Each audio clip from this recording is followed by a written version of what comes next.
I'm not very happy with courts in general, not just the Supreme Court. Why not? The courts, over time, have always responded to the dominant class in society. In the early part of this century and the latter part of the last century, the dominant class was the business class. And the courts were writing conservative and free market principles into the Constitution that are not there. I mean, it was a conservative activist courts. Since World War II, the dominant class in this country has become the intellectual class. The people I was talking about before, university professors, journalists, Hollywood, foundation staffs, so on and so forth. And the Supreme Court, all the courts are responding to that class. In fact, they come out of that class and they respond to it. It's really more important to many judges what the law schools say about them and what the Washington Post and the New York Times say about them than anything else. And they'll begin to move in that direction, which is a leftward direction. This is what I spent my morning doing. Going back and reading Robert Bork, The Tempting of America, Slouching Toward Gomorrah, and the interviews he did surrounding the release of those two books. And that was an interview he did December 2nd, 1996 on C-SPAN, book notes on C-SPAN. And he talked about what happens when courts become essentially political vehicles. They're not courts in the traditional understanding of what jurists and what judges are supposed to do. They merely are responding to public pressure, much like mini legislatures. That's the reason I think we have to think of some democratic check on the courts. By the way, when I spoke of the incentives judges face, if you constantly get praise for one kind of action and criticism for another kind of action, you'll keep moving in the direction where the praise comes from, even without realizing it.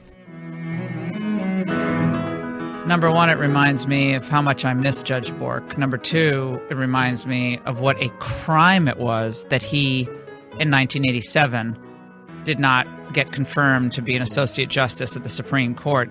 Number three, it reminds me again of how far ahead of his time he was.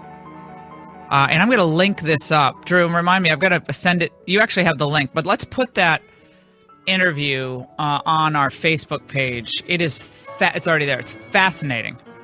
Fascinating to go back and watch his warnings about the court system in our country. He believed, and he had a debate with other conservative judicial thinkers and writers about the need to circumscribe the court's jurisdiction. He actually believed the court wasn't controllable beyond just all you have is the impeachment power against judges.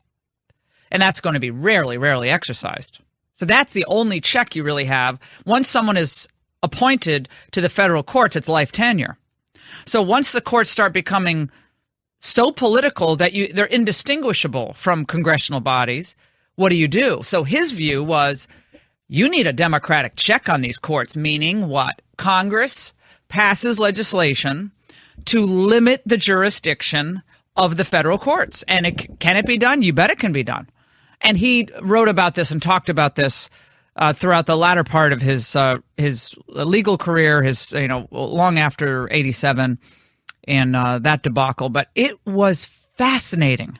I kept thinking I was going to get into the studio early, maybe go to the gym downstairs, and I just kept watching this. And I interviewed him so many times on the show early on. He died, a few years back now, 4 or 5 years ago. But he had one of those razor sharp wits. He did not suffer fools well. He was asked in that interview, and we'll play different parts of it later, but he was asked in that interview about what he wrote in his book about the virtue of boredom. That's a funny thing to hear, like the virtue. Why is boredom a virtue? And he said, people have now come to this point where they think they always need to be entertained. And Brian Lamb says, well, are you ever bored? He says, only when I'm listening to someone speak who knows little. Something like that. I'm paraphrasing. And then he said, but what with boredom today, instead of reading, traditionally when people didn't get bored, they had a lot of work to do, or they read and they expanded their thinking and became more learned. The boredom is something for the effete class. Boredom. What do you mean boredom? So today with boredom, people cure their boredom through a lot of different activities, much of which are negative. They have a very deleterious effect on the culture. Drugs, entertainment, which becomes increasingly debased as we see on television and movies, a variety of other social pathologies. So you assuage your boredom through a lot of negative habits. And how the decline of reading in the United States and throughout Western culture has led to a decline in thinking about the great issues of our day and understanding why all cultures are not equal. We'll talk about that later on. But I know you're all thinking, well, Laura, you're not going to talk about the Ninth Circuit decision? What did I tell you was going to happen at the Ninth Circuit? What did I tell you? They would lose at the Ninth Circuit because the judges on the Ninth Circuit will act as legislators, sitting in judgment, legislative judgment over what President Trump did. That is exactly what they did. They came up with absurd theories of standing, which standing refers to whether or not an individual or a corporation, or in this case a state, has the legal right to bring a case. Now, how does Washington State and Minnesota have standing to allege constitutional violations for individuals? How does a state say that there is irreparable harm done because someone was inconvenienced because they couldn't get into the country, I guess, on a green card or as a refugee? That's a wild thing that a state can say that is, number one, irreparable injury. It's not irreparable, it's temporary. Irreparable injury, and that they have the standing to raise that issue as a state body for students, let's say at a university who want to get back in, they're on a student visa or something. It's ludicrous. So I thought a lot about two of my old friends who are no longer with us, Justice Scalia and Robert Bork, last night. I kept thinking I would give anything to have Bork on the show today, because he would cut through this with a razor-sharp wit and an intellect of what happened to the United States judicial system, where judges become super legislators.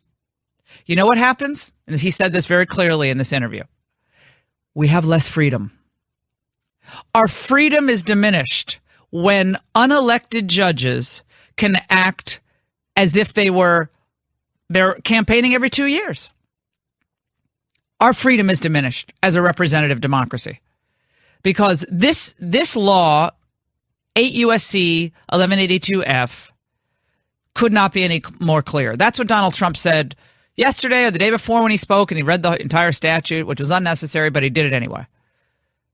He's not a lawyer, but he knows. I mean, that's a very clear statute. He has every right to do what he did.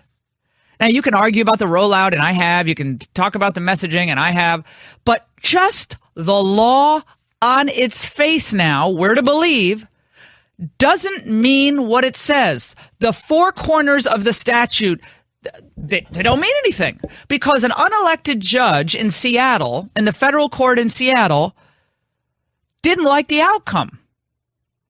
So we have outcome-based judging. What do I mean by that? The judge in Seattle, Judge Robart, who, by the way, is a Patty Murray judge. He wasn't a George W. Bush judge. Patty Murray urged George W. Bush to put this district court judge on the, in the Seattle district court system. And it was like a trade-off. They do this a lot on the lower courts. So they do this a lot. When they have a logjam and another confirmation, they'll say, okay, you give me this, I'll give it. This is what happens. But this is a Patty Murray judge who decided he didn't like the headlines that he was seeing. He didn't like the news coverage. Now judges are susceptible, as Judge Bork said in that soundbite, that judges are more concerned with the way the Washington Post and the intellectuals said at the universities think about them than they are concerned with the four corners of a statute or what the original intention of our framers were. To many judges, what the law schools say about them and what the Washington Post and the New York Times say about them than anything else. And they'll begin to move in that direction, which is a leftward direction. And that's exactly what's happened. 855-40-LAURA. We know right now that our freedom, our belief in the representative democracy, it's undermined in a lot of ways. It's undermined when we feel like congressmen and legislators drag their feet on issues that have to be tackled. For a variety of reasons, they drag their feet. They say they're going to do one thing, and then they get into office and they don't do it. There's someone like Donald Trump who said, I'm going to come in day one, I'm going to repeal and replace Obamacare, and then we don't have a Republican legislature, even though they have the dominant votes in the House and the Senate. 8 years later, they still don't have agreement, Senate and House, on a replacement bill. 8 years later, and they still can't agree on what the replacement of Obamacare should look like, or the messaging. Now, I guess I find that to be difficult to even say, let alone believe. It's very frustrating. Got frustration directed toward the legislative branch. We have a lot of frustration directed at the judicial branch because judges are engaging in an outcome-based consideration of cases. They figure out a way to judge it to get to the outcome that the dominant culture wants. We saw this in the gay marriage cases. We saw this in the way the Obamacare case was decided by Justice Roberts. We see this in a lot of cases coming out of the Ninth Circuit, which is why, along with the Sixth Circuit Court of Appeals, it is one of the most reversed appellate court jurisdictions in the United States of America. The outcome is more important than what the law says. Think about that. We didn't vote for Judge Robart, and yet he was able to determine the refugee and visa policy for the entire country. He's able just with a stroke of a pen. Oh, no, that's sorry. That executive order doesn't hold. When the law is clear. 855-40-LAURA. We're going to get into this, but I was thinking a lot about Judge Bork. Oh, man. And, of course, Justice Scalia. How much I miss both of them. We'll take a break. Your reaction to this outrageous Ninth Circuit Court of Appeal ruling. We're also going to talk to Pat Buchanan. He's coming up. He had a terrific piece about where we are right now with this major challenges to executive authority and with a lot of concern about the foot dragging on Capitol Hill. They'll be held to pay. They'll be held to pay. This Congress doesn't do the things that Trump has a Republican mandate to do. At the very least, a Republican mandate.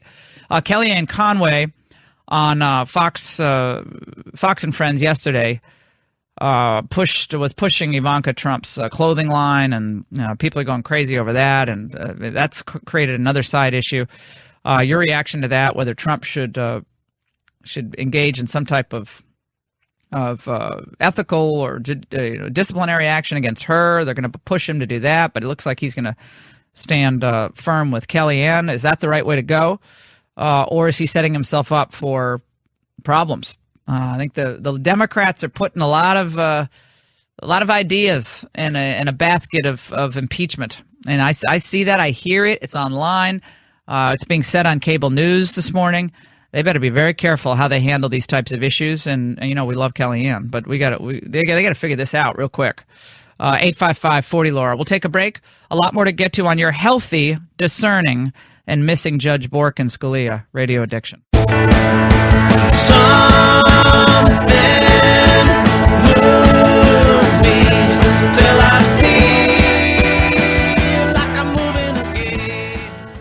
Okay, you want to keep your favorite podcasts like this one free to download, right? Well, then all you have to do is complete a short, anonymous survey, which takes less than 5 minutes. Just go to podcastone.com/mysurvey to answer the questions. You can also get there by clicking the banner at podcastone.com. If you've done this in the past, we'd like to thank you, but we do need you to do it again because we want to make sure we're giving you what you want. That's podcastone.com/mysurvey or click the banner at podcastone.com.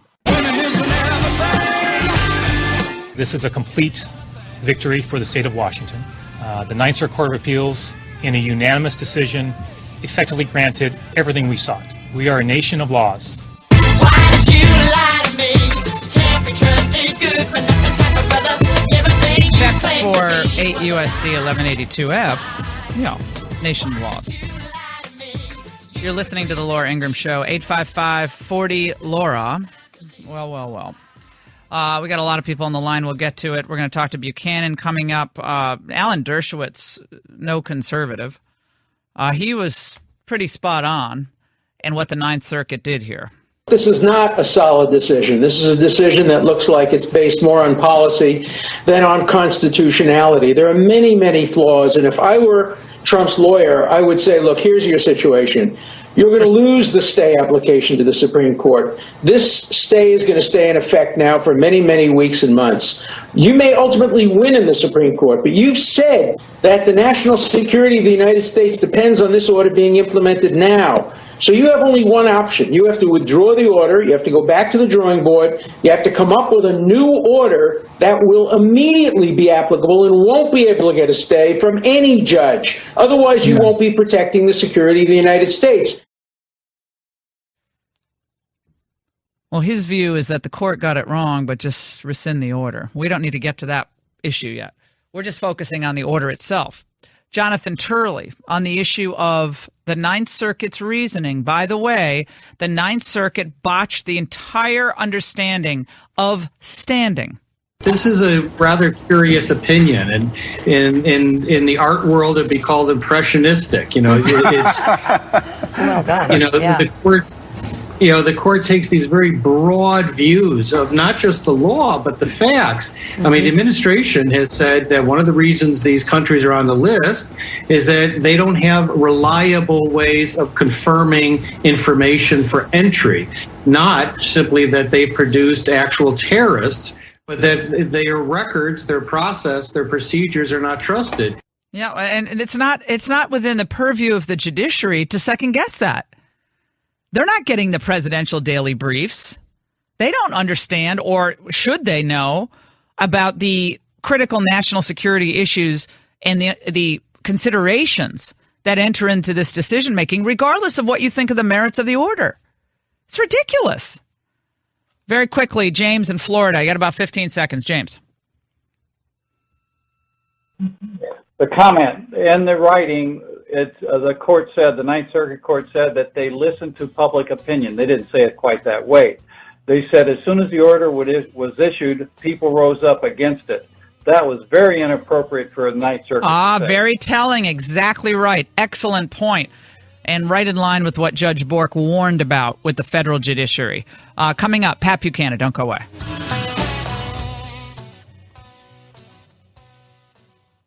Taste of your love.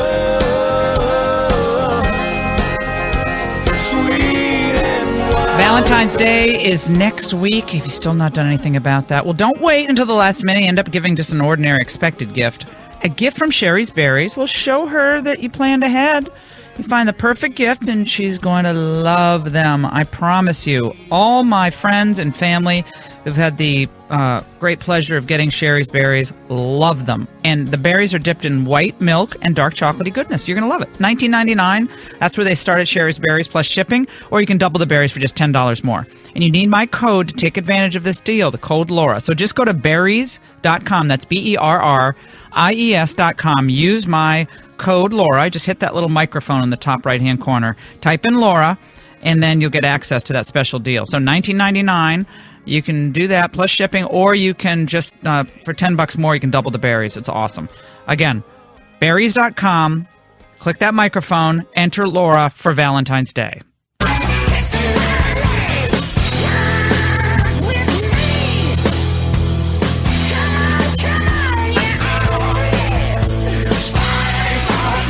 This is a complete victory for the state of Washington. The Ninth Circuit Court of Appeals, in a unanimous decision, effectively granted everything we sought. We are a nation of laws. And as I have said, as we have said, from day one, that those laws apply to everybody in our country, and that includes the President of the United States. It's a political decision, and we're going to see them in court, and I look forward to doing it. So you believe the judges made a political We have decision? a situation where the security of our country is at stake, and it's a very, very serious situation. So we look forward, as I just said, to seeing them in court. You are listening to the Laura Ingraham Show, 855-40-LAURA. No big surprise, Ninth Circuit Court of Appeals does what the Ninth Circuit Court of Appeals does. It legislates. They're legislators. This is not the way the framers conceived of our three branches of government, where legislators are trumped by unelected judges, and where legislators are trumped by judges, or presidents are trumped by judges who make national security decisions, which essentially is what's happening here. Joining us now, Pat Buchanan, one of my absolute favorites, former advisor to, 17 presidents. I don't know how many, in the end. Hey, Pat, how are you? I'm doing just fine. How are you this morning? I'm good. Not surprised by this court ruling. I went back, Pat, and I was listening to old interviews that Judge Bork did on his book Slouching Toward Gomorrah, and his discussion back in 1996 of why it was incumbent upon the legislative branch to actually circumscribe the jurisdiction of the federal courts. Well, I didn't hear your question. Oh, okay. But there's no doubt about it. If you're talking about what's called the Stripper Amendment, the Article 3, Section 2 of the Constitution gives Congress and the President the power to restrict the jurisdiction of the federal courts. And what we have here, basically, is an assertion by the 11th Circuit and by that one judge out in Washington that the national security decisions on borders of the President of the United States advancing the national security of the United States are subject to veto by single federal district judges. Now, this is an assertion of power over presidential policy that cannot be allowed to stand. What would you recommend, in understanding the dynamic as it exists today, what would you recommend that the president's team do here? That they should rewrite the order. I really think they ought to go up to the Supreme Court on this. Mm-hmm. And the reason is, let's find out if the Supreme Court is going to assert superior authority over the national security decisions of the White House and the President of the United States by federal courts, so that, in other words, they become the dominant power. I mean, who was it, Lincoln, whoever said the one who decides what the law says, he's the lawgiver. Mm-hmm. Well, and I think that this is something that Judge Bork understood, 30, 40 years ago about what was happening to the federal courts. They were becoming like the law faculties of universities and colleges, because they came out of those law faculties, and they were seeking the approval and the imprimatur, not of what our framers understood the meaning of the Constitution to be, but they were seeking the approval of the editorial boards of major U.S. newspapers. The problem really lies, though. The problem really lies with the executive branch and especially with the congressional branch, that will not stand up to the U.S. Supreme Court, that will not stand up to court decisions, won't restrict their jurisdiction. Let me tell you a story. It's in my upcoming book. I was in a meeting with Nixon and Connally back in, I think it was November of 1971, where the Supreme Court heard a case on whether Nixon could set off a 5-megaton explosion in Chitka to test his SDI. And the court ruled that he could. But Nixon told Connally that if the court had ruled the other way, he would have set the bomb off. Now, in other words, at some point, an executive has got to defy the judges on these matters. As I've got in my column this morning, Jefferson not only refused to enforce the Alien and Sedition Acts, his party impeached Samuel Chase, who had conducted one of the trials. These people acted. I mean, Lincoln was about to arrest the Chief Justice of the United States, who said he didn't have the power to suspend habeas corpus. So you're going to have strong presidents or frankly, you cannot rely upon the Congress. It is a cowardly institution. It simply will not protect its own rights. It surrenders its control over the currency. I mean, the president, its power to declare war has been surrendered to the president. It really doesn't want responsibility. No, which is why we still don't have a replacement for Obamacare. I mean, they don't want that on their shoulders. Sure, they don't want to make a decision where they go home and half of the folks are saying we're going to throw you out. So this is what they're interested in, self-preservation. I guess, and the bottom line, as are we all. Yeah, getting reelected. Well, again, it goes back to the desire to be loved and to retain power, not the desire to do what is right. And a good friend of mine, who's a very prominent attorney in Washington, really brilliant. When this Seattle District Court stay was put in place and the ruling was against Trump, he said to me, Trump should say, make us. He should order Homeland Security to continue the ban in place. And everyone's like, that would be a constitutional crisis. We already have a constitutional crisis. That's what you want. I don't say it's not a constitutional right. Your friend is exactly right. You have to, at some point, defy them. Let me give you one other example. When Mitt Romney, the Massachusetts Supreme Court, the first one, voted 4-3, declared gay marriages to be legitimate marriages and ordered the state to hand out marriage licenses. I urged Governor Romney, just say, I've read the Constitution again. It's not in there. I'm not going to do it. The state legislature and I are going to pass the law saying your ruling does not stand. Defy the court. Well, and I think because there's been no will to do that, the courts have taken more and more power. And it's a natural inclination. They put on those robes, and all of a sudden, they rule our lives. I mean, what was my friend down there, Quirk, a law professor? He wrote about the book on judicial dictatorship. I mean, it was an excellent book, and he argued his whole life for the Stripper Amendment, as he called it. Article 3, Section 2, just restrict the review jurisdiction of the federal courts and the Supreme Court, which is right there. Congress has the power right there in Article 3. Well, I think this was in order a couple of decades ago, at least, and I mean, I think it began with Brown. Yeah, Brown was a very, very popular decision, but it began with Brown, which that overturned an 1896 decision. Right, and that I think gave a lot of judges the understanding that if you get the accolades from the academy and from the media, then you're doing the right thing. And sure, and then the court then proceeded. Look, they said.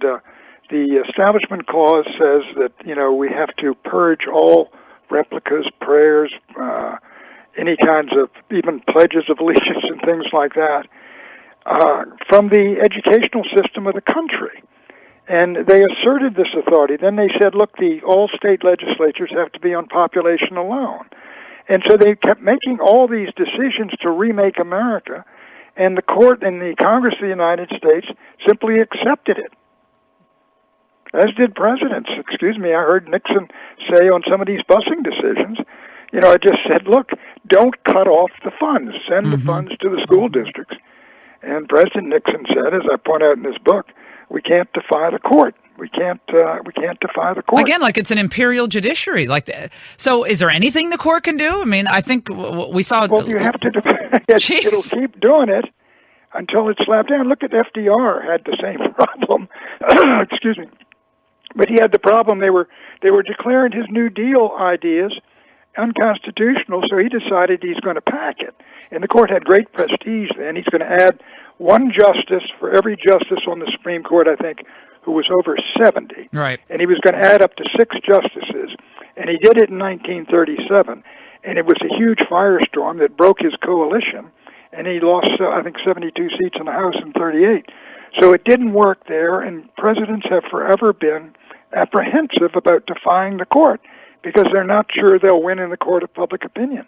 I think a lot of this goes back to something that I know, Pat, you've written about so eloquently over the years, which is this belief that, and I know we're jumping from the law for a moment, but in multiculturalism, that all ways of thinking are equally as good, that all cultures, and I'm talking about our belief in the rule of law, and obviously coming from British common law and so forth. I want to play a soundbite again from this '96 Bork interview. Let's listen. Multiculturalism is the theory that all cultures are equal, and of course there is in the schools there's been an effort to prevent people from assimilating to the dominant American culture and to retain separate cultures, Hispanic or whatever, or black and so forth.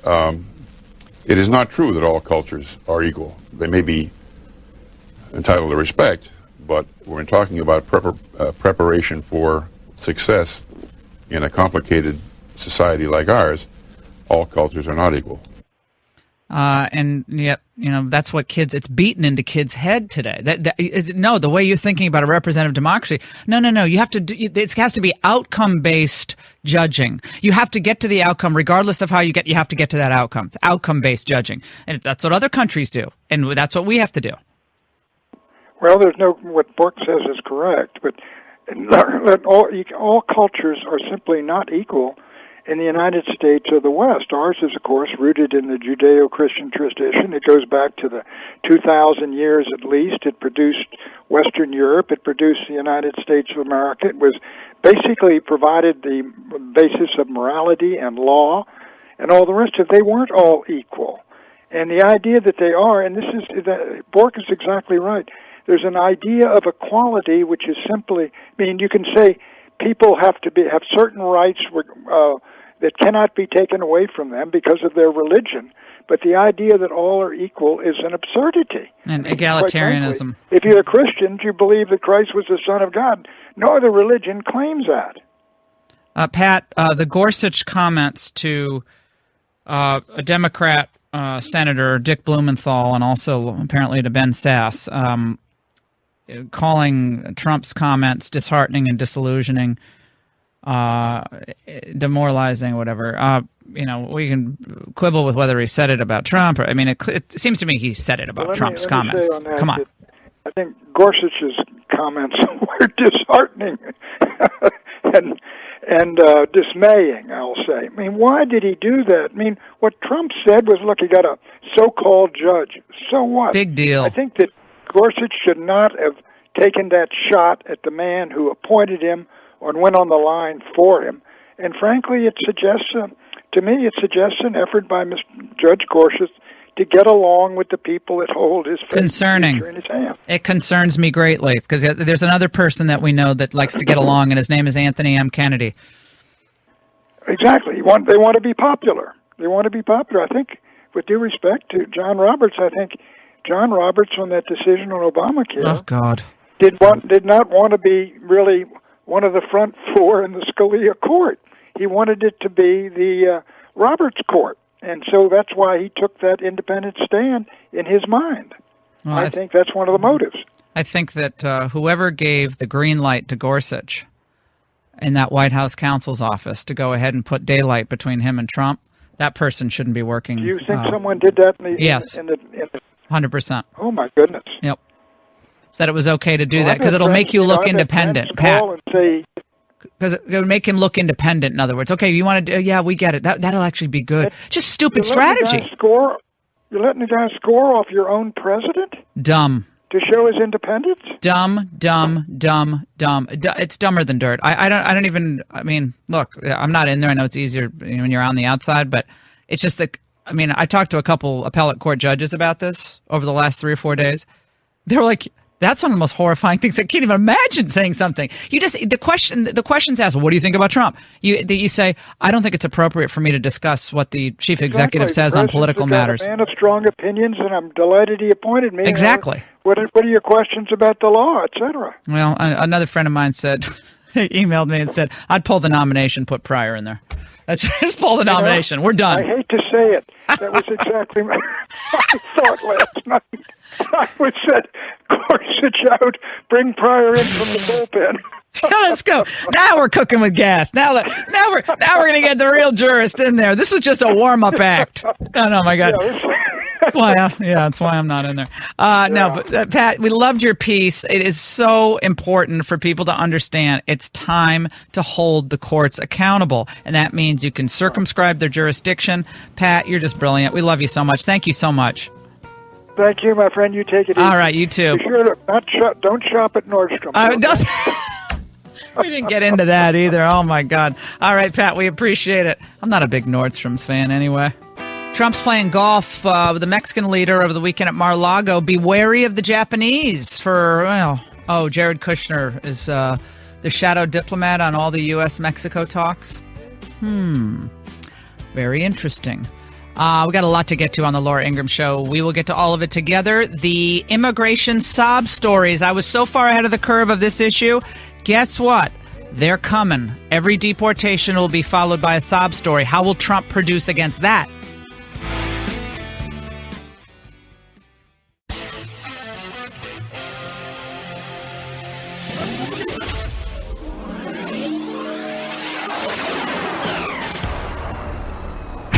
Your healthy radio addiction starts now. Power to the people! The Laura Ingraham Show. Your black is beautiful. Beautiful, my boy. Baby, your black is beautiful. Baby, more. And your black is beautiful. I'm going to read from folks who wanted to share their opinions about my endorsing Jeff Sessions. You are a disgrace to the black race. Anthony Burnham says, you are an Uncle Tom Scott. You're for Sessions. How does a black man turn on his own?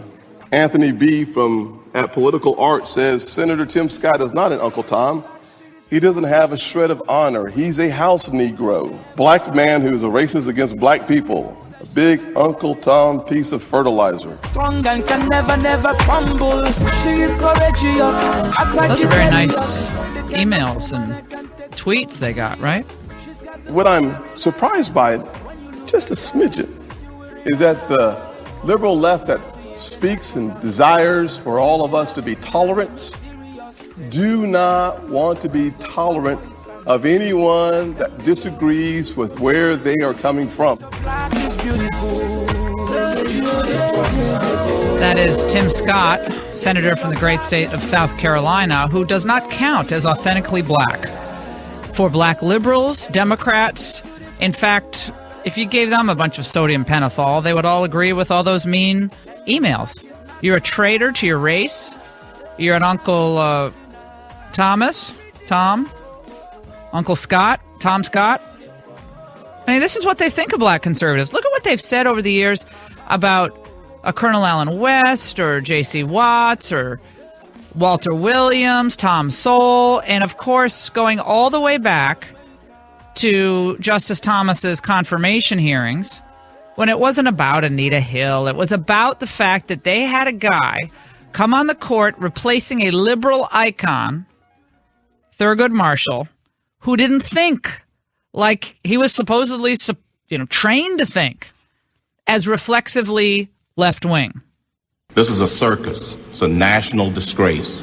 It is a high-tech lynching for uppity blacks who in any way deign to think for themselves. And it is a message that unless you kowtow to an old order, you will be lynched, destroyed, caricatured by a committee of the U.S. Senate rather than hung from a tree.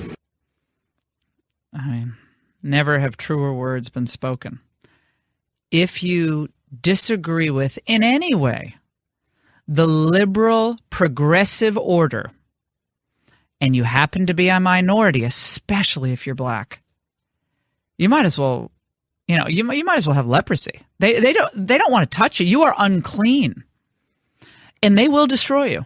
They'll try to intimidate you, destroy you, marginalize you, demean you, denigrate. This is what they do. Because guess what? Tim Scott or Justice Thomas, they hold up a mirror to the truly intolerant among us, which are left-wing progressives, the most intolerant people on the face of the earth. They fear conservatives more than they fear ISIS. They fear independent thinkers more than they fear ISIS. Independent thinkers in their own party. Look at what they're doing to Joe Manchin. Have you seen the stuff they've been writing on social media about Joe Manchin? Oh my gosh, he voted for the Sessions confirmation, the only Democrat to do so. Senator Manchin from West Virginia. And so they've been, oh my gosh, that Sally Cohn, the gal who goes on from, I think she's CNN, she just appears on CNN. She said, I have half a mind to pile my family in my car and move to West Virginia and work to defeat Joe Manchin in his next election. Oh, go ahead, Sally. Move to West Virginia. I mean, that's fine. But I don't think Joe Manchin's really worried about that. But you see what I'm saying? You cannot break the order on the left. That's why any Democrat who's pro-life is so dangerous, as Democrats used to be. That's why they're not allowed to speak at Democrat events. They're not welcome to Democrat events. They're not welcomed at the left-wing marches because they deign to think for themselves. Remember what Jennifer Holliday said after she decided she wasn't going to perform at the inauguration, after initially saying she would. She performed at Bush's, she performed at Obama's, and she was going to perform because she's an American. In what they said about her and what they did to her. I did think about the African American community, even though Black Twitter really hurt me a lot in the sense of not even giving me a chance, calling me coon, calling me house nigga, calling me angel mama, calling me all kind of names and asking me to kill myself from the Black community. So that was hurtful. Where will she go to get validation for, her view that as Americans we should support the president and hope he does well, and we can disagree with him and sometimes even vehemently, but for ceremonial purposes, the idea that it's some bad thing for a Black person to perform, it's just, that's why so many people, including Tom Sowell and Walter Williams at different points in time, have written about what it's like to be on the Black plantation, Black conservative authors, one after the other. It's time to break free from the plantation mentality that too many of our fellow, Black Americans have when it comes to their allegiance to the Democrat Party. You're free. You can go to any party you want. You can decide the Democrats are great or the Republicans are great, or vote for this Republican in one election, turn around and vote for a Democrat in the next. You're free to think for yourself. But they will make you pay for it. 855-40-LAURA. We have a lot of African Americans listening to this show coast to coast. We've heard your stories before about what it's like in the workplace to be a Black conservative, especially if you work with other Blacks and other liberals who don't like you. We've heard from Latinos who believe that illegal immigration has got to stop and are against amnesty. We've heard from new immigrants from all over the world who people immediately just think, well, you must be for the Democrats because the Republicans are anti-immigrant. And you say, no. I believe in doing it the right way. So they try to destroy you in their own little way, diminish you, demean you, denigrate you for thinking for yourself. And by the way, they do that to some extent to women. Female conservatives have always been, I don't whine about it because, ask me if I care. It doesn't bother me at all. But I think for some women, it is a little bit more difficult to be a hard-charging conservative because they think, well, what are they going to say about me? That I support Trump, and that look, all of these people said Trump's anti-women, so you must be, you must be a female misogynist. How can you support Donald Trump? And how many times did we hear that on social media or on cable news? By the way, Kelly Ayotte, I understand, is walking Gorsuch around the Senate. Who chose that shepherd to take him through? Oh, my goodness. I'd actually rather have an actual shepherd do it.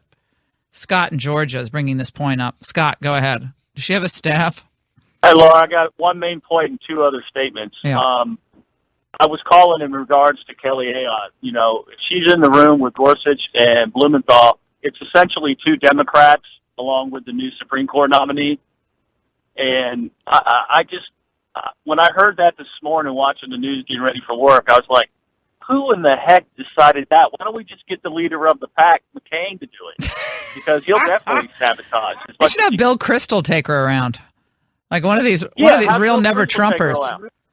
It's a craziness. Anyone who advised Neil Gorsuch to put daylight between himself and Trump should be fired from the White House. Whoever advised him, whether it was in the White House Council or somewhere, should be gone. Because you just don't know strategy. You might be a nice person. You might even be on Trump's ideological plane. But if you actually thought this was a good idea, you need to go into a different line of work because you don't know strategy at all. Neil Gorsuch should have said the following. I don't comment on political issues because I might, if I'm confirmed, I might have to hear this Ninth Circuit appeal. I might have to hear this case. And I don't want to be in a position where people are questioning my objectivity. So I think it's not appropriate for a judge to comment on what the political classes are saying. So that would have shut that down real fast. And also it looks independent. Looks like he's being an independent guy who believes in the separation of powers. Because nobody's perfect. The executive branch isn't perfect. They screw up. The courts can screw up. And God knows Congress screws up. Nobody's perfect, so we have checks and balances. People get, they get hot under the collar. They say things. Maybe they'll even tweet things. But we have 3 branches of government, and I'm not going to, as a judge, I might sit in judgment of this case, and I'm not going to comment on things that are said about the case or the dispensation of the case. I think there could be grounds for recusing him from this future consideration if he's going around to senators and saying he has a problem with this. 855-40-LAURA. He's not commenting on the underlying merits of the case, but you can see it just has the appearance of commenting on it. It's not good. So I don't know what kids are telling him, yeah, you go out there and you put daylight between you and Trump, and that's going to be a good strategy. Oh, God, help us. Let's go to Jim on line 3 in my home state of Connecticut. And Jim is doing some math about illegal immigration in my home state of Connecticut. I don't know where you're getting the numbers, Jim, but go ahead. Yeah. Well, yeah, good morning, Laura. Love the show. You're a great person. Thank you. I took, they're bragging that we've got 128,000 in the sanctuary cities here in Connecticut. So I'm trying to do the math on this, and it went past the capacity of my calculator. And what I'm looking at is if it's $1 each, it's 128,000. If it's $10, it's $1,280,000. If it's 100, I'm coming up with 12,800,000. 1,000 would be 128 million, and it looks like at 10,000 it would be 1,280,000 or $1,280,000,000, and that's what they say our deficit is going to be, is 1.3 billion. I mean, is this amazing or what? Well, it's a huge drain on the public budgets across this country. It's a huge drain on the schools. I can't tell you how many people, when I travel, come up to me whose kids go to public schools, and the stories that I hear about the disorder in the classroom, because of all the languages being spoken in the classroom. It's in places where you didn't think this would happen. Now, I'm not talking about San Bernardino, California. I'm talking about Oklahoma City. I'm talking about Omaha, North Dakota. Yeah. Well, what does that cost? Can you really put a dollar amount on what an overcrowded classroom costs a child? Or what a teacher pulled in 4 or 5 different directions because of language and cultural barriers? Can you put a dollar amount on that? I think that's pretty hard to do. Let's go Craig in Georgia, line 4. Craig. Hey, look, Laura, good to talk with you. And the reason I'm calling is the fact that we've been talking. Well, they're really the demo-Nazis and the Hollywood hypocrites. And the problem you have is you can't even have a dialogue with these people, because that's what the word dialogue means. It means to talk through an issue. And since they can't defeat us by their logic of their arguments, what they have to do is they have to demonize us to try to destroy us or defeat us. Well, that's what they do. That's Alinsky 101. You isolate, you demonize, you destroy. So it's important that Republicans are all on the same page and do not give them the bat with which to hit us over the head. You don't send out tweets that merely confuse an issue. You don't get involved in these minutia moments where by the end of the day, people are like, well, what were they doing today again? What was the overriding narrative of the day? You can't get sucked into these side battles of personality and media. This person's on TV saying this and this. No. One message, one focus, one team. And all the other Republicans like McCain, and they want to go off and badmouth the administration, they're going to do that. I just ignore them. They have no power. You have the power. Now it's time to use it smartly. Don't squander it. You don't have much time. 855-40-LAURA. I've seen it. Some tweets out there. How long before Trump pulls the Gorsuch nomination? I think that would be a nuclear move. I don't think he's going to do that at all. But well, if there hadn't been the things happening before last night, I would say I would say you could make the case for pulling the nomination. And I'll tell you why when we come back. 855-40-LAURA. I'm not saying I would, but you could make the case for doing it if other things that hadn't complicated matters hadn't happened before as a precursor to all this. Remember, this appointment is for life. It's about judgment. And he needs to get one issue right, at least one major issue right. You don't want a justice who's worried about what the New York Times or Richard Blumenthal thinks of him. Don't go away. I'll point out, listen, the Democrats are the party of the Ku Klux Klan. You look at the most racist, you look at the people, the Dixiecrats, they were Democrats who imposed segregation, imposed Jim Crow laws, who founded the Klan. Push down so hard you can hear him start to sink. Ted Cruz hit him across the face yesterday. It's good to lob that grenade over to the Democrats. I was in the midst of all this other stuff that they were trying to do to Jeff Sessions and Elizabeth Warren. How dare you tell me I can't speak? You're not going to shut Elizabeth down again? I love how all the senators, Raymond Arroyo is with us, all the senators got up and started reading the Coretta Scott King and Kennedy letters on the floor yesterday, like saying, make me stop. It wasn't about those letters. It was about disparaging a senator, which is against the Senate rules. But again, this all gets massaged and distorted in media lens and the media reporting. It wasn't anybody trying to stop Coretta Scott King's words from being then they found proclaimed. Then they found a video clip of Coretta Scott King thanking Jeff Sessions. They put that out yesterday. It's like, whoops, that didn't make much sense. The NAACP gave racist Jeff Sessions the Governmental Award of Excellence in 2009. Ruh-roh. Yeah, they don't even know it. So the left is just falling all over themselves as well. All right, back to Gorsuch. Okay, you could envision a scenario, and I'm not saying I would approve of this scenario, but you could envision a scenario where, given how important this seat is on the Supreme Court, lifetime appointment with all the horrific decisions that have been handed down, going back to Roe all the way up to the Obamacare decision, that after we learn that he goes behind closed doors with Kelly Ayotte and starts to smash Trump, saying it's demoralizing and disheartening that Donald Trump would talk about the judiciary this way. And then he got very impassioned, said Senator Sass, when he was defending the brothers and sisters of the robe. And that judgment just makes me worry that he is going to fret about what the New York Times is going to write in an editorial if he's part of a block of justices that votes to overturn Roe versus Wade. Is he too worried about what the elites think of him? See, because my type of justice would be the type of nominee who goes in there and says, I'm not talking about politics, Senator. That's not my role. My role is circumscribed by the framers. The president is well within his right to criticize an overly politicized judiciary, but I have a job to do. That's what I would have said. So could you pull the nomination?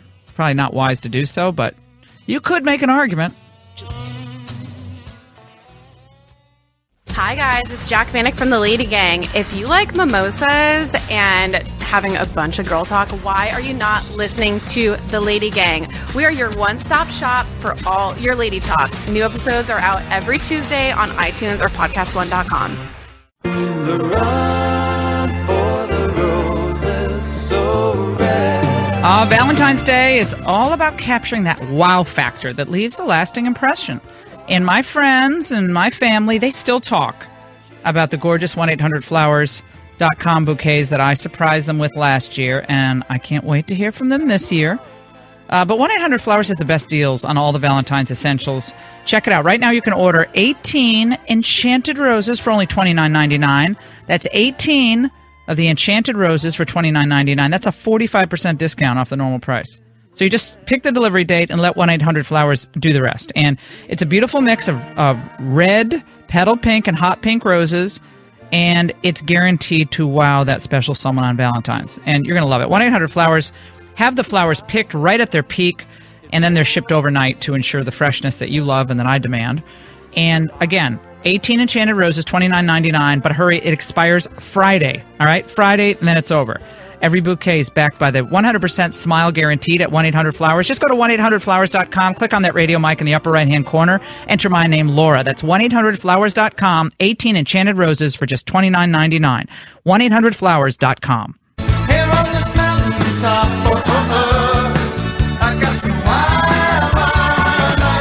Courts seem to be so political, and it would be so great for our justice system if they would be able to read a statement and do what's right. The historical precedents are chilling. I will say some of the most dangerous autocrats of the 20th century. Yeah. Their two goals were to first undermine an independent judiciary, and second, to undermine a free press. This crosses a bright, bright line.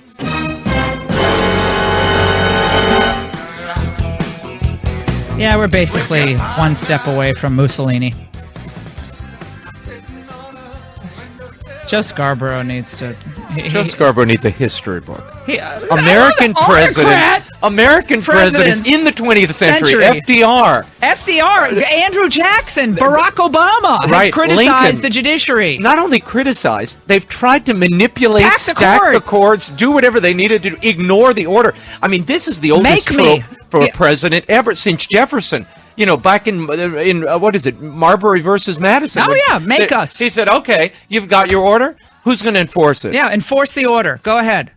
Try a different roll ball, and that'll be your activity today. Goodbye. Yeah, first of all, there again, we always talk about the arguments you could make. You could make an argument that when one district court judge in Seattle comes down and says, no, the immigration order that the president signed is now invalid, at least temporarily, for the whole country.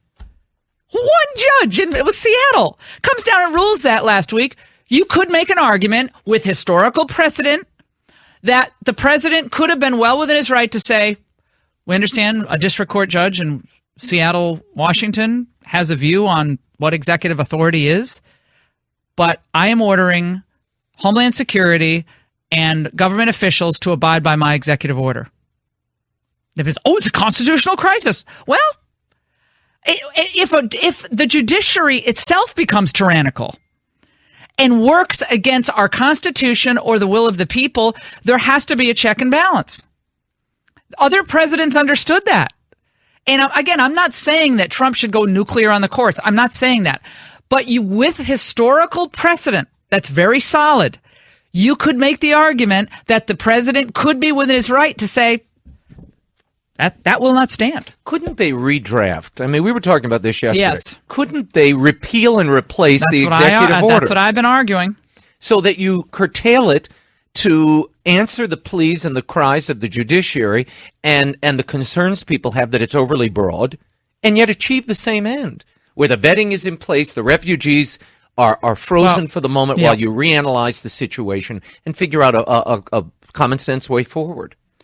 I think what has to happen is that the White House itself has to have a message of the day. The message of the day should be unified. Every team member should be reiterating it time and again, no matter, and you don't have to go on every television show to talk about this. But if the message of the day is, we understand there's a court ruling here, and we respect the judiciary, but we also know the American people are in agreement that sometimes judges get too political, and we hope that this court process works out the way it should under our Constitution. But we have laws to enforce, and we have the people to protect. And that should just be amplified throughout the day. And we can cite historical precedent, but don't make it a war with one particular judge. Make it a war to educate the public. and to send out a positive message of why it's important for the executive to have this authority. And that way, you don't get kind of sidetracked on these other issues. But my goodness, Rich Lowry's piece today about the overly sanctified, and I would say sanctimonious judiciary in this country. Can you imagine? And we'll bring in Dave Bratt here, congressman from the great state Commonwealth of Virginia, 7th Congressional District. Who knows what I'm talking about here? But Congressman Bratt, it's great to talk to you, my friend. How are you?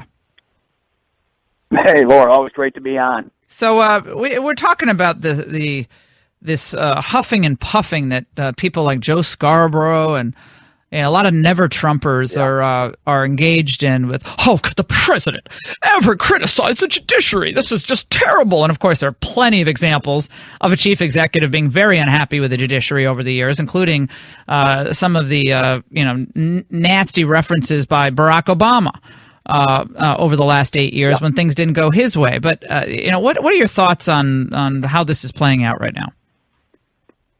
Well, I think you just hit it just right. We need a message of the day, not only from our president, and he's doing pretty well at it. I mean, he's out there doing it, and the press secretary, but also from our leaders, Mitch McConnell, Paul Ryan. They need to all weigh in every day on these key pieces that are going on. After the inauguration, the next day we had that huge march by the progressive left, and just terrible language on placards, and they're ruling the day. They're stealing all the press. And then the left blogs come out and push their message. And then the mainstream media picks up the leftist blogs and just the horrific language from these activists. And it's fake news. And then our side doesn't push back. Republicans are kind of used to playing by the, rules and following the rule of law and that punching kind of bags. But, right, we're punching bags. And so we need to get aggressive. And we just won. So it's not theory time. It's time to take action. And the ultimate irony is the left is blocking people like Jeff Sessions, who just got in yesterday, a true hero. And once our secretaries get put into place, then we're going to do much better, right? It's very hard to make progress when you can't get your secretaries and your quarterbacks in line to execute policy. Congressman Bratt, there is concern, and I share this concern, that major pieces of legislation are being slow-walked on Capitol Hill. There's a sense that I would say the sense of urgency is waning about getting certain things done, such as Obamacare, repeal and replace, really important tax reform, even if it's not as comprehensive as some people want, the major pieces of tax reform getting done. On a scale of 1 to 10, how concerned are you that some of these important pieces of legislation are being slowed down? Yeah, I'm at a 7 or 8. I mean, just every Hill rag today, right? I mean, the Politico, the Hill, roll call, et cetera, the senators have grave concerns about making sure we have the product exactly right before we repeal Obamacare. And then a week ago, there was a bunch of stuff on repairing Obamacare instead of repeal and replace, et cetera. Mm-hmm. And so, yeah, it's up there at a 7 or 8. And then what folks out there may not understand is all this has to happen within reconciliation and this 2017 budget. And then in 4 more months, we're going to do another budget and reconciliation, which allows us to do corporate tax reform and get some economic growth. And I talked to Larry Lindsey, the Harvard guy who did Reagan's tax plan. He's expecting 4% growth and 8% wage growth for the average person. The first time in 30 years, the average person will see their wages go up by 8%. Huge. But we can't do that tax piece unless we do the health care piece first. And so you're right, the alarm bell should be ringing, right? And Paul Ryan and Mitch McConnell should be out there every day. This has to be done. Healthcare has to be done in 2 months. Done. Date right? certain. February, March, done. Date certain. Yeah, has to be done. Certain. What is it? Every Republican should know this. They should know that if anybody's pushing back and trying to slow walk this stuff, they're against getting rid of Obamacare, and then we own it. And right, it is imploding. And so reformers like Scott Walker in Wisconsin, et cetera, who have done serious reform, they say, once you start reforming, you don't get to do it halfway.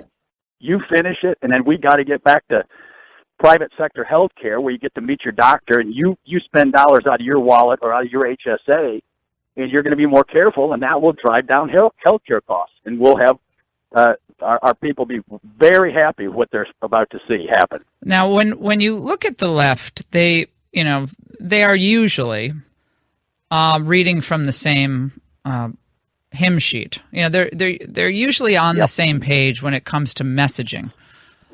Or they'll appoint someone to be the lead messenger. So it was Elizabeth Warren was going to say all the racially charged things about, or at least most of them about Sessions, and she would carry the football for the day, and then they'll move on to someone else. But it seems like we have lots of people off the reservation. This is not a new thing for the Republican Party. But yesterday we had John McCain criticizing the Yemen raid, basically saying it was unsuccessful, which then led to a back and forth with Sean Spicer about the Yemen raid. And of course, John McCain is endearing himself to the New York Times, endearing himself to liberal editorial writers who can't stand Trump, but nevertheless kind of mucking up the narrative for the Trump administration on something that, you know, it seems like, it was dangerous, but it seems like they got an enormous amount of information in that raid, and they killed 14 top Al-Qaeda operatives. But so what's McCain doing? What role is he playing? Well, I think Trump has it right on McCain and Lindsey Graham and some of the other slow walkers. Talk, no action. Right? So you've had 8 years. You're in powerful positions. You're chairman of key committees. And what happened to foreign policy over the last 8 years? Disaster.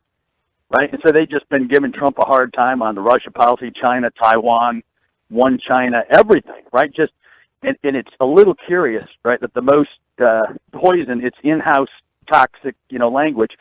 It's always by people who competed against him or ran for president in the past.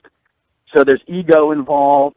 And Trump is just a key figure at this time, and he's going to force us, right? That the good news is that when you're talking about slow walking, et cetera, as soon as Price gets in with this Friday morning, right then Trump said, "I'm going to start tweeting on health care," and I think he'll, get his motivational skills are very good. And once he lights a little fire under Congress and the Senate, I think we're going to get moving, and he's going to show you who the slow walkers are. Good. Well, I think that's critical. That's critical. If Mitch McConnell is a wily old dog, okay, he's a wily guy, and if he doesn't want Obamacare to be decided this year and to be repealed and replaced, it won't happen.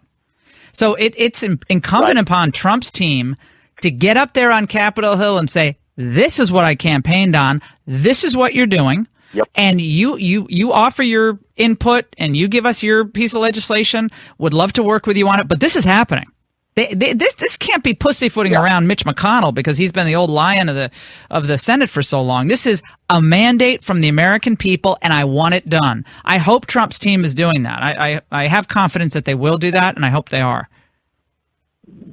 Oh, I think they will. And people need to realize it's not just health care, right? Health care costs are the main drivers of Medicare, Social Security, veterans programs, Medicaid, everything. They're all bankrupt, and your kids will not get any of those programs. They're all insolvent, Medicare, Social Security in 2034, and in 50 years, your kids won't get anything. Mm-hmm. And so this isn't some theoretical little experiment. This is the lives of your kids are at stake. And it's going to bankrupt the country if we don't solve this healthcare thing. Are the cost curve down? Yeah, I'm sorry to interrupt. There's so much I want to get to. Are the left-wing progressive trolls following you around like they're following around people like Louis Gohmert and others in their districts? I mean, I've been reading stuff about people doing teletown halls because if they have actual town halls, they're worried about violence breaking out and these black mass people showing up and so forth. What's happening on your front? No, it's going on across the country, and of course the mainstream media won't cover any of it because violence isn't good. When your side of the aisle, right, when we had the grassroots Tea Party movement 6 years ago, they'd go to a park and it'd be cleaner after they left. No toxic signs. You look at the Women's March the day after, Madonna's going to blow up the White House, Judd is swearing her head off.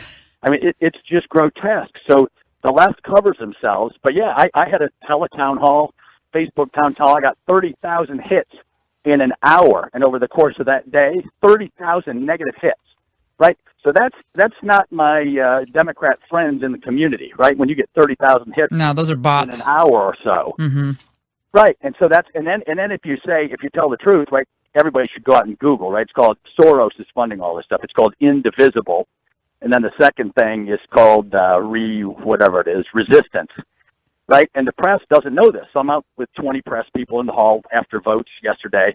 I tell the press, hey, why don't you win a Pulitzer, right? You guys are supposed to be investigative journalists. Why don't you go look up resistance and Indivisible. Indivisible, and you'll win a Pulitzer because it's the number one story in the country right now. People are raiding Congressman's office. McClintock got dragged out of a town hall by the cops to keep him safe.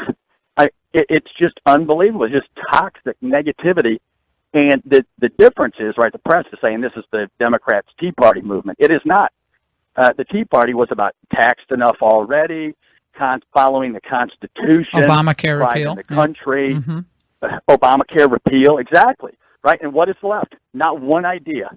And that's why they're embarrassed. They can't name one thing, one policy they want to put in place of Obamacare. It's crashing. They have nothing. They got nothing. Dave, how do you generate jobs? Dave, Nothing. you're awesome. You're just one of my favorites. You should run for Senate in Virginia. Come on. I'm gonna work on you. No, we're voting for you. I'm working on you. I'm going to work on you to gold. run for Senate. Oh, my God. He's fantastic. And the bots are out. Yeah, the left-wing bots are out. The resistance movement. Right. They have no ideas. Dave Bratt, thank you so much for joining us. People of Virginia should be very proud of you. We're going to take a break on the Laura Ingraham Show. Don't go away. You're listening to the Laura Ingraham Show. We have a lot up on LifeZet. Bill targeting legal immigration could save us $1.7 trillion. And guess what? A new poll says Americans prefer lower costs of health care to the Obamacare provisions. All good ammo for this administration.